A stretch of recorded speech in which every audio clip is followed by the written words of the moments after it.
धर्मांतरण।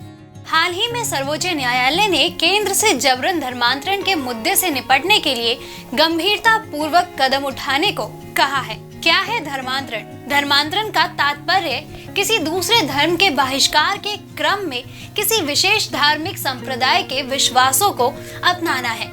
इस प्रकार धर्मांतरण में किसी संप्रदाय को छोड़कर दूसरे के साथ जुड़ना शामिल होता है। कुछ मामलों में धर्मांतरण धार्मिक पहचान के परिवर्तन और विशेष अनुष्ठानों के परिवर्तन का प्रतीक होता है।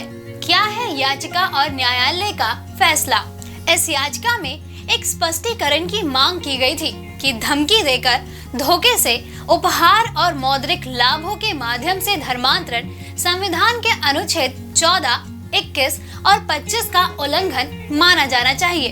दलील में कहा गया है कि वर्ष 1977 में रेप स्टैनिस लॉस बनाम मध्य प्रदेश राज्य मामले में सर्वोच्च न्यायालय ने कहा था, यह ध्यान रखना होगा कि अनुच्छेद 25(1) प्रत्येक नागरिक को अंतर आत्मा की स्वतंत्रता की गारंटी देता है, न कि केवल एक विशेष धर्म के अनुयायियों को, और बदले में यह माना जाता है कि किसी भी अन्य व्यक्ति को अपने धर्म में परिवर्तन करने का कोई मौलिक अधिकार नहीं है।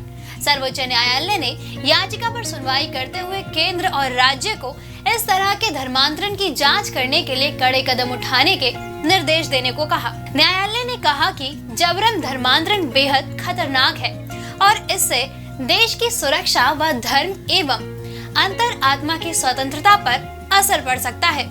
ऐसा इसलिए है क्योंकि यदि कोई व्यक्ति जानबूझकर किसी अन्य व्यक्ति का धर्मांतरण करता है, यानी जो कि उसके धर्म के सिद्धांतों को प्रसारित करने के सिद्धांत के प्रतिकूल है, तो यह देश के नागरिकों को प्रदत्त अंतर आत्मा की स्वतंत्रता के अधिकार को कमजोर करेगा। भारत में क्या है धर्मांतरण विरोध कानूनों की स्थिति? कोई भी व्यक्ति अपने धार्मिक विश्वासों को जबरन लागू नहीं करेगा और इस प्रकार व्यक्ति को उसकी इच्छा के विरुद्ध किसी भी धर्म का पालन करने के लिए मजबूर नहीं किया जाना चाहिए। धार्मिक रूपांतरणों को प्रतिबंधित या विनियमित करने वाला कोई दूसरा केंद्रीय कानून नहीं है। इसके अलावा वर्ष 2015 में केंद्रीय कानून मंत्री ने कहा था कि संसद के पास धर्मांतरण विरोध कानून पारित करने की विधायी शक्ति नहीं है। क्या है भविष्य? ऐसे कानून को लागू करने के लिए सरकार को यह सुनिश्चित करना आवश्यक है कि वे किसी व्यक्ति के मौलिक अधिकारों को सीमित ना करते हो और न ही इससे राष्ट्रीय एकता को क्षति पहुंचती हो। ऐसे कानूनों के मामले में स्वतंत्रता एवं दुर्भावनापूर्ण धर्मांतरण के मध्य संतुलन बनाना बहुत ही आवश्यक है। दोस्तों, अगर आपको हमारा ये वीडियो पसंद आया हो तो इसे लाइक और शेयर करना ना भूलें। जल्द आपसे फिर मुलाकात होगी एक नए टॉपिक पे, एक नई इन न्यूज के साथ। तब तक के लिए नमस्कार।